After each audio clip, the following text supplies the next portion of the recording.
We're 3-1, and you get back to work. You work on improvement. We're still early enough in the year, and I say this. I can't get into all the things that we're still not doing well, and yet we're doing enough to win some of these close games, and that's encouraging. But there's a lot of things fundamentally that we have to improve on, and so fortunately we're coaching off a win and not a loss, and making those corrections. They've got a good front. I mean, that's a good defense we're playing, and give them a lot of credit. They came in, they had a great game plan, and they executed it. I mean, I'm sure they look at these stats, and they're going to be proud of what they did, but simply we just didn't execute. We just didn't do what we needed to do. We didn't perform in the passing game, in the run game, as well as we have in these past few weeks, and this will be a great learning experience from us. We're going to take a lot from it. So, Rain Dakota Prescott, we see the numbers 22 of 33. Prime, I'm going to float this out there. Is he still the best quarterback right now in all of the NFC that's active, healthy on the field on Sundays? Because we know Drew Brees has that thumb. You're taking Drew Brees out. Yeah, You're taking Drew Brees out of there, right? Yes. Most definitely, without a shadow of a doubt. He's poised, he's consistent, he's assertive, and he knows what he wants. This guy was not the reason that they lost this football game today. This guy can play the game at an extremely high level. He's absolutely right. The running game, the passing game was non-present today. They were not active. They didn't play their normalcy the way they go out there and play. But we didn't expect them to go undefeated whatsoever. We expect them to lose this game most likely. If Drew Brees was playing, we didn't expect him to lose there without Drew Brees, but it happens. But this is no reason to jump off the Cowboys bandwagon. This team will be in the playoffs in the second round or more. Okay, apparently the control room is telling me that Aaron Rodgers and Russell Wilson are on line one, taking exception to your elevation of Dak Prescott, but that's a whole nother conversation for a whole nother show. I think you're absolutely right, man. A-Rod, Russell, it's a tight one.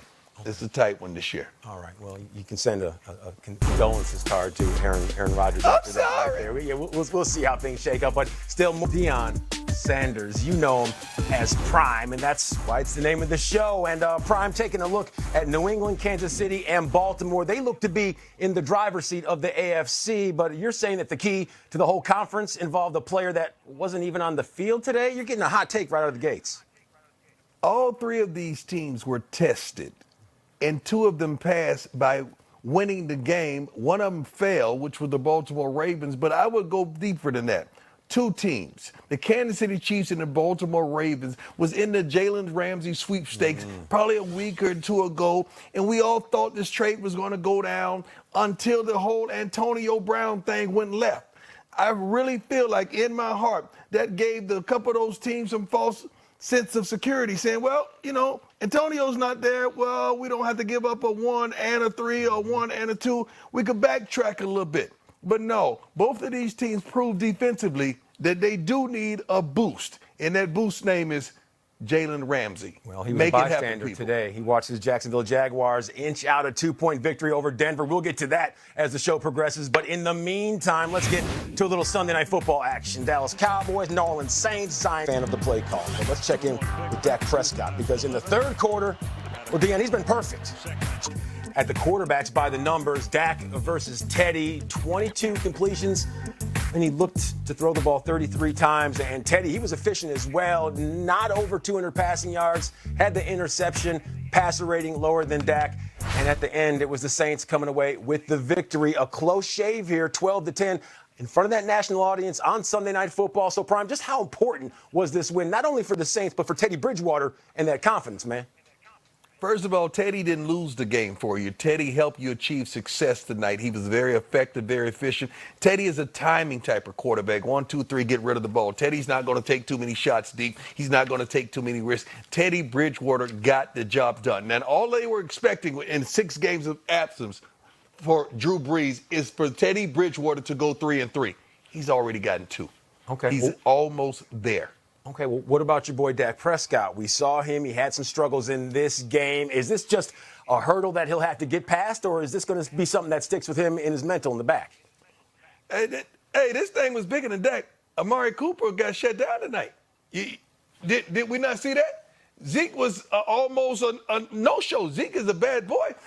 That defensive front for the Saints flat out came to play today and they ball. Dak made the throws that Dak needed to make. Dak did not have nothing to do with losing that game. He didn't have his normal Dak Prescott day, 3 or 4 touchdowns, because his quarterback and his receiver and his tight end was virtually no shows today, as well as Zeke for the Dallas Cowboys. Okay, we're trying to figure out. Sometimes you got to get a defense some type of credit. Okay. It was defensive battles all day today that we're going to get to, and sometimes you got to get a defense's credit. They came to play today. Okay, just the first loss this season for the Dallas Cowboys. If there's room for improvement, because we know that's the biggest room in the house, Prime, where do they fix things? They got to fix things, first of all, with the running game. You got to have the running game. Now you've been really dependent on Dak to get it and to spread it, and he's been flawless. He's been balling, but you got to go back to the basics. What's going to get you to the Super Bowl, what's going to get you to the second round of the playoffs is having an effective running game behind Zeke. That's what's going to get you where you need to go. Okay, offense puts points on the board, but as we all know, especially you, Prime, defense, what does it do for you? Win games, win Super Bowls, baby. Absolutely. Wins everything. Championship. So let's check in with two teams that hang their hat on the defensive side of the books. The final score. So taking a look at that Trubisky injury, that would open the door for Chase Daniel. Like I said, it was like a South Lake Carroll high school football game back in the day. But does it really even matter who's under center for the Chicago Bears, Prime? Because we know when you have a guy like Khalil Mack in that defense, they're as good as it gets. Yeah, they're good as it gets, and they're going to do their job effectively week in and week out. But offensively, they need to give the defense a little help. Give them a little extra push, a little extra make those guys smile every now and then. And I'm going to tell you what, Trubisky gives them a better opportunity to win. Daniel's did a phenomenal job as a backup today. But going down the home stretch, you're going to need Trubisky because you're more versatile. Well-oiled machine clicking on all cylinders. The Vikings offense, not so much. And Adam Thielen, after the game, he lent his 2 cents. Listen up. At some point, you're not going to be able to run the ball for 180 yards, even with the best running back in the NFL. And that's when you have to be able to throw the ball. You have to be able to make plays. You have to be able to, hit the ball, the deep balls. You have to do that because otherwise it's too easy for teams to just tee up and rush the quarterback. So we have to be able to run the ball and pass the ball. In this league, you cannot be one-dimensional. It's just too easy to defend. Did I just hear that, Prime? Did I just hear that correctly? Hey, let me break this thing down. What he tried to do is clean that thing up at the end. Okay. You cannot be one-dimensional. What he's saying is, I know we got an all-world running back, matriculated from Florida State, but guys, we got to throw this ball, man.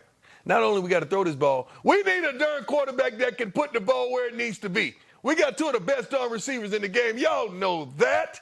Throw us the darn ball on time, on the money. We got them beat by 4 and 5 yards. We're creating separation, and the ball is not coming there where it's supposed to be. That's what he's saying. We got to learn how to throw this ball or get somebody else to do it. Yeah, Kirk That's Cousins. what he's trying to say. He may want to take a look at the man in the mirror because Adam Thielen, he wants the ball, and so does Stephon Diggs. Something tells me that they'll be ready to go next week. But in the meantime, let's check out a team that, they do have Deion Sanders. You know him as Prime, and that's why it's the name of the show. And Prime taking a look at New England, Kansas City, and Baltimore. They look to be in the driver's seat of the AFC, but you're saying that the key to the whole conference involved a player that wasn't even on the field today? You're getting a hot take right out of the gates. All 3 of these teams were tested, and 2 of them passed by winning the game. One of them failed, which was the Baltimore Ravens, but I would go deeper than that. 2 teams, the Kansas City Chiefs and the Baltimore Ravens, was in the Jalen Ramsey sweepstakes probably a week or 2 ago, and we all thought this trade was going to go down until the whole Antonio Brown thing went left.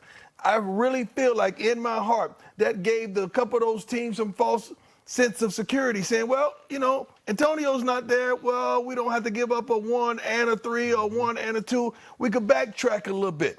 But no, both of these teams proved defensively that they do need a boost, and that boost name is Jalen Ramsey. Well, he was a bystander today. He watched his Jacksonville Jaguars inch out a 2-point victory over Denver. We'll get to that as the show progresses. But in the meantime, let's get to a little Sunday Night Football action. Dallas Cowboys, New Orleans Saints, fan of the play call. But let's check in with Dak Prescott because in the third quarter, Deion, he's been perfect. At the quarterbacks by the numbers, Dak versus Teddy, 22 completions, And he looked to throw the ball 33 times. And Teddy, he was efficient as well. Not over 200 passing yards. Had the interception. Passer rating lower than Dak.